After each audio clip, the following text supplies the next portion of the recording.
questão é como é que a gente faz com que a criança pertença.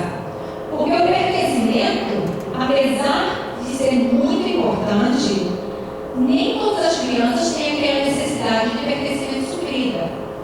Muitas crianças entram na sala de aula e não se veem como inteligentes, como capazes. Se veem como não sabendo algo, como tendo famílias e familiares que não leem. O pertencimento está profundamente interligado a hierarquias de poder na sociedade. Tal como amplamente conceituado, o pertencimento está profundamente enraizado numa política de exclusão. Quem é que define quem pertence e quem não pertence? Qual o âmbito racial, cultural, geográfico, socioeconômico? Embora a educação tenha abraçado a retórica do pertencimento, e com a equidade, 7 anos atrás, quando eu comecei a falar, muita gente brasileira não tinha escutado nessa palavra, falar de pertencimento daqui a pouco. Porque agora a equidade todo mundo sabe o que é. Então ela continua a proteger os direitos da branquitude, sentando a criança branca como dominante na língua portuguesa padrão, o que reflete uma maneira de comunicar de pessoas brancas, representando, dando valor às características tipicamente associadas ao poder e às histórias dominantes. Então, para pertencer, a criança tem que assimilar ou apagar e ter uma certa vergonha da família, da comunidade, porque não é boa o suficiente. E esses dois processos causam danos psicológicos, sociais e levam muita gente a devasão escolar. Porque se você não pertence, por que você vai continuar indo para a escola? Principalmente quando você tem a opção agora de ir ou não ir. Então, nas nossas escolas, nas salas de aula, então a gente deve estar nas nossas escolas, nas salas de aula, pré-escolas, de quem é o pertencimento garantido. Quem é que entra e faz, essa pessoa é super inteligente, está pronta para quarto ano, e quem é que a gente diz? Não sei, acho que deve estar uns 2 anos defasada. E por quê? Quem é considerado um bom aluno? Quem tem seu pertencimento questionado? Quem se acredita que não é um bom aluno ou que não está preparado para os trabalhos escolares do nível do 7º ano? Isso tem a ver com o aluno ou tem a ver com a gente, com a instituição? E, finalmente, como é que você sabe? Essas são perguntas que eu sempre faço a nível universitário, mas quando eu ensinava primeiro ano, segundo ano, jardim de infância, eu fazia também. Que é, quem é que entra na sala de aula e imediatamente se acha na sala de aula, se vê pertencendo? Quem é que entra na sala de aula meio tímido, meio seguro? A família não traz assim para a porta da sala, talvez não tenha farda escolar. Então, esses todos são aspectos de discriminação e inequidade. O pertencimento é complexo, não é uma competência a ser alcançada pela criança. Precisa ser reconceituado na busca da justiça como um direito de todas as crianças e uma responsabilidade fundamental do campo da educação. Educação infantil, básica e da sociedade em geral. Os danos provocados quando crianças têm seu direito de pertencer recusados, seja na sala de aula, na escola, na sociedade, devem ser suspensos. Porque pertencer, como ensinar, é um ato político. E aqui eu me baseio no trabalho da Miriam Davis. A atual política de pertencimento funciona para manter limites e excluir crianças negras, indígenas, pobres, etc. Crianças negras e indígenas pobres têm o seu direito de pertencer questionado ou negado rotineiramente. Se entra numa loja e a segurança começa a vigiar suas ações. Se entra no ônibus, as pessoas seguram a bolsa de uma certa maneira.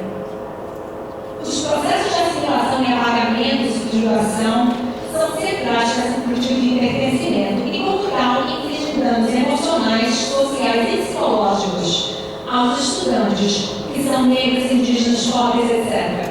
E é super interessante porque as pessoas dizem que a gente tem uma educação, uma pedagogia que é baseada na resposta ao trauma. Mas como é que a gente suspeita o trauma que é causado inicialmente pelo currículo pelo ensino, que existe, e pelo currículo social, o currículo da sociedade, antes que as crianças entrem na sala de aula? Esses alunos são frequentemente informados de que, para pertencerem, devem rejeitar as práticas comunicativas, os valores e as experiências de suas famílias e de suas comunidades, porque não são certas, estão erradas, estão quebradas. E esses alunos sempre têm pressão para passar por um processo de avaliamento e assimilação, eventualmente experimentando uma mudança assimilativa ao longo do tempo em suas auto-identidades e sentimento de pertencimento. Então, se você me diz que eu não sou um bom aluno, não sou um bom aluno, não sou um bom aluno, eu vou começar a acreditar que eu não sou um bom aluno. Se você diz que eu sou um bom aluno, e que sou um bom aluno, e você usa os meus interesses, os meus valores, como base, como contexto do ensino, eu começo a me aplicar.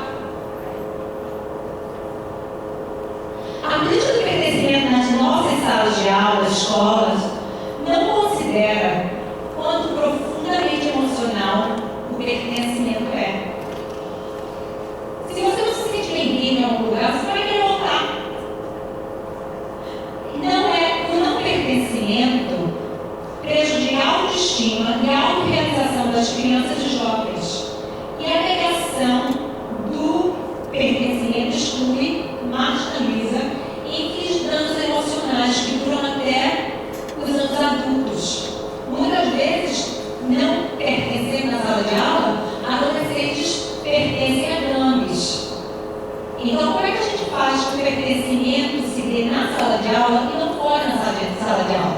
De uma maneira produtiva e construtiva em vez de uma maneira destrutiva.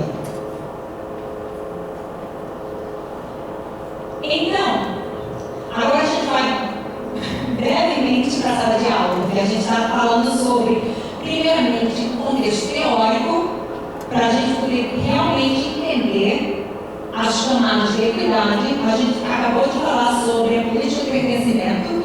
Agora a pergunta é: o que os professores devem aprender com crianças negras, indígenas, pobres, etc., com as suas famílias e comunidades, para avançar em direção a conceitualizações de pertença mais abrangentes? Primeiramente, a gente tem que promover a abolição do pertencimento racializado, através de práticas de sala de aula que silenciam, que isolam, que marginalizam e que invalidam pessoas e comunidades racializadas na educação. A gente tem que garantir que a educação sustente a humanidade plena dos indivíduos e comunidades de cor, como os indígenas dos Estados Unidos, indígenas, pobres, negros e de outra forma marginalizados e excluídos, subvertendo a branquitude como uma bússola moral, como se fosse a coisa certa a fazer. Por exemplo, a língua portuguesa padrão. Por que a gente acha que no Nordeste a gente tem sotaque e o povo do Sudeste não tem? Quais são as formas de comunicação que são usadas nos jornais nacionais, no Fantástico? E como é que se diferenciam das formas locais de informação? Em Pernambuco, em TV. Aqui, provavelmente, vai TV. E a gente tem que exigir que as histórias racializadas e tradicionalmente excluídas ou apagadas, formas e sistemas de conhecimento, valores, vozes, práticas culturais, de famílias e comunidades que foram e continuam a ser marginalizadas ou apagadas ou excluídas, que elas estejam não só presentes, mas que esteja centrada no currículo e no ensino em todas as disciplinas.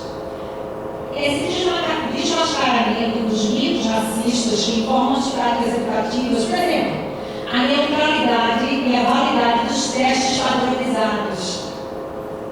Se vocês não sabem, o teste padronizado foi inventado como uma ferramenta para garantir a eugênia.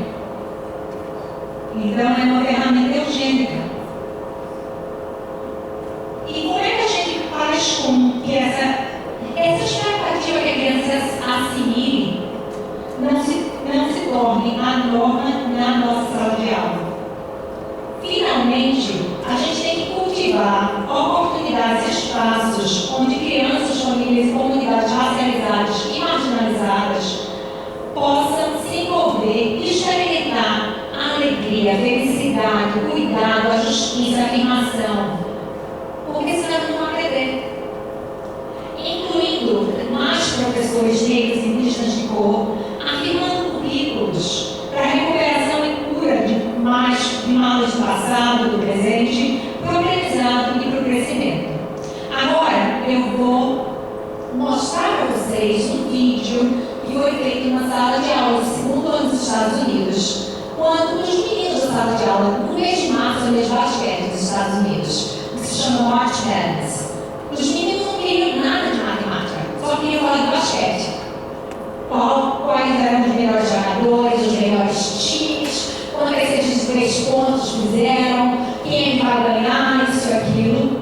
E a professora, em vez de punir os alunos, usou basquete para ensinar probabilidade, para ensinar conversão de polegadas para centímetros, para poder realmente ancorar o conceito do basquete.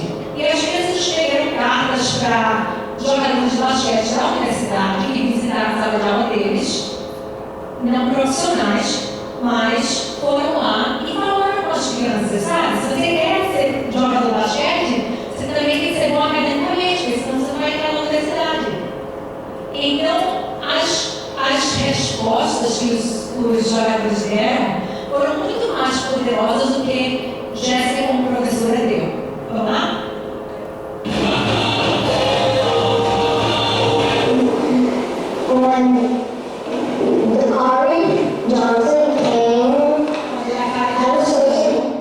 Eu estava muito surpreso. Vou abaixar um pouco.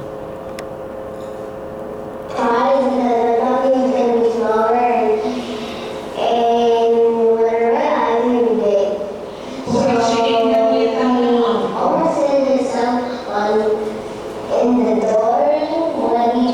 E quase bateu a cabeça na porta. Ele teve que se abaixar para entrar na sala de aula. Olha a cara de nossa, que mostra no basquete.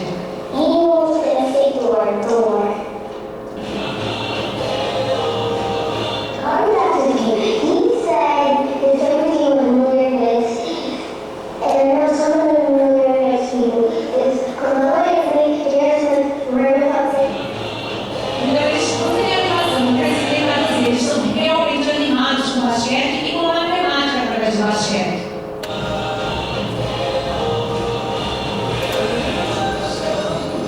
Olha a altura do jogador e a altura das crianças. Tem o cabelo curto. Isso é uma escola pública americana, em Nova York. Eles estavam super animados, você vê assim, os sorrisos, os abraços, de se ver no professor. E aí você está vendo eles medindo, depois convertindo de polegadas para centímetros, de polegadas para yards, feet. E aí você vê o que é que essa sala de aula dá, que ele não vai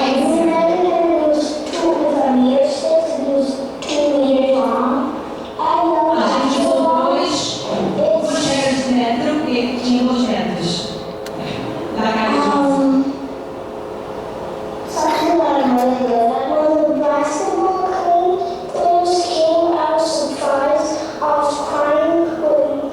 Quando os jogadores vieram, eu estava surpreso e eu estava chorando de felicidade.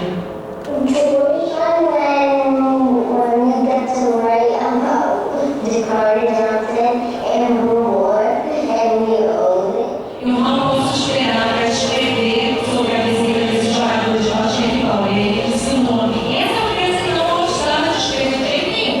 Era hora de escrever, a ponta do meu lápis quebrou, eu tenho que ir para o banheiro. Alguém precisa de ajuda?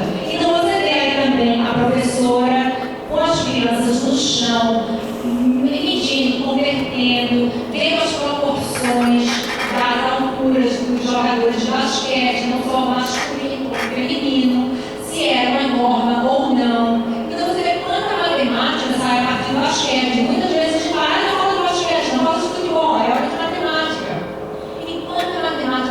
pode desenvolver a partir daí. Então, quando eu estava falando ontem sobre um currículo baseado no contexto do estudante, mesmo que a gente não entenda, é interessante, é importante que a gente aprenda a partir dos estudantes para que a gente faça a conexão entre o interesse deles e a disciplina, para que eles se vejam competentes.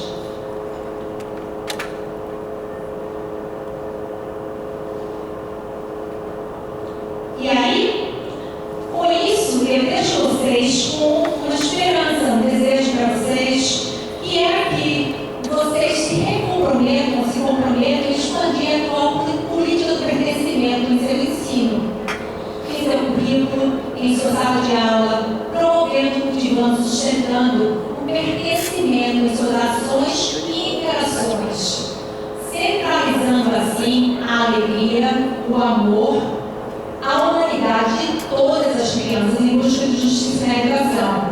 E quando eu falo todas as crianças, tem crianças que se vê pertencente, várias crianças. Então vamos focar naquelas que não se veem pertencente no início. Aquelas são as crianças para as quais a gente tem que construir um currículo, um ensino que realmente cultive esse pertencimento e que possa proporcionar futuros melhores.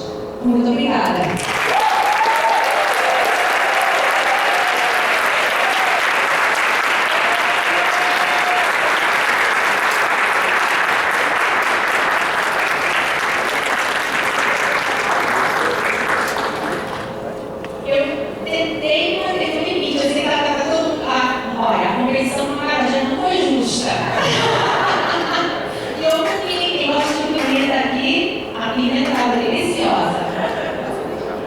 Gente, eu não vou falar. Estou emocionadíssima. Alguém tem alguma pergunta? Alessandra? É só uma? Não, isso aí é justiça. É verdade. Tem uma dúvida aqui que eu estava mostrando escola pública. Tem escola pública nos Estados Unidos? Existe um serviço público, assim como a gente tem aqui no Brasil e tal? Eu fiquei na dúvida aqui. Exato, existe. E existem diferenças nos sistemas de escolas públicas, porque escolas públicas geralmente são por comunidade.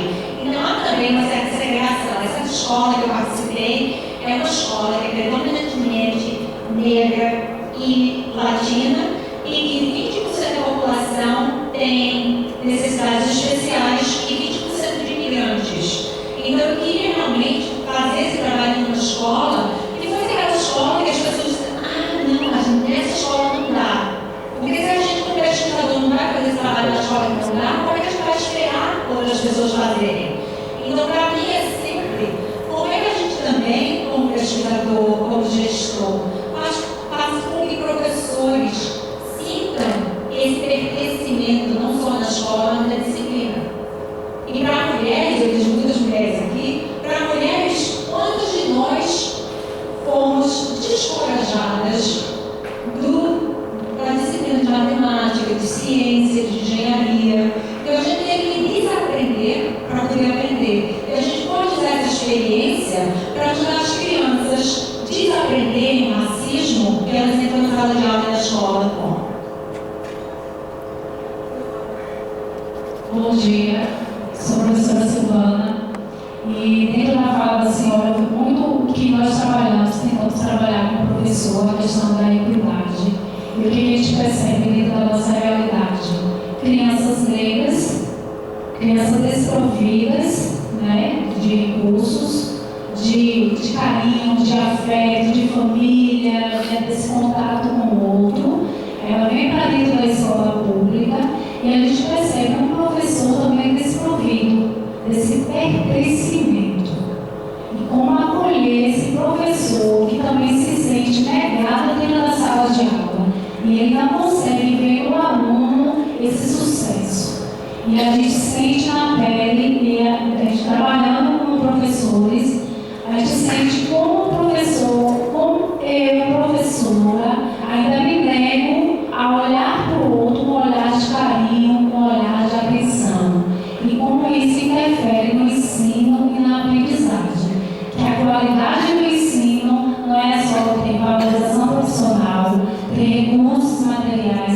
mas perpassa pela questão da equidade.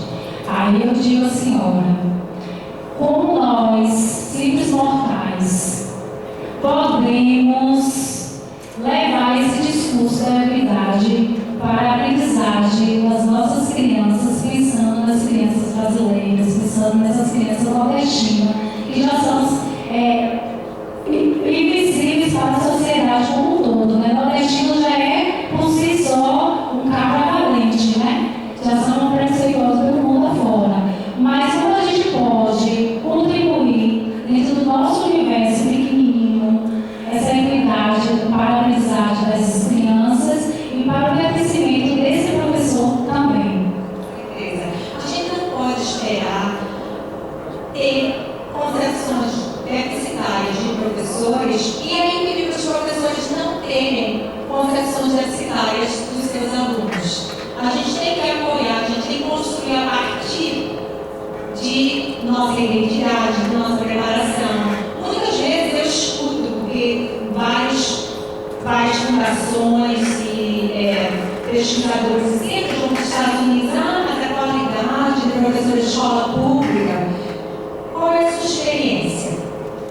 O que é que a professora ou o professor sabe? Como é que a gente expande aquele saber? Em vez de focar no copo, em vez de focar no que a gente não sabe, vamos só focar no que sabe, vamos construir a partir daí. E aí, se a gente pode se apoiar numa comunidade para fazer isso, a gente pode apoiar os estudantes também a construir esse tipo de comunidade. Eu sempre digo para professores com os quais eu trabalho, eu sempre digo professores porque na educação infantil, jardim de infância, não tem muito nome, infelizmente, nos Estados Unidos. Mas eu sempre digo, você tem que fazer uma lista dos seus alunos e liste 3 coisas que você ama de cada estudante. Aqueles que você já sabe, já vai para aqueles, eu amo isso, aquilo, não, ou vejo, essas coisas realmente da criança. Aqueles você já está proporcionando pertencimento. Aqueles que você evita, é aqueles que têm dificuldade, que diz que essas crianças não têm pertencimento na sala de aula. Então, aquelas crianças são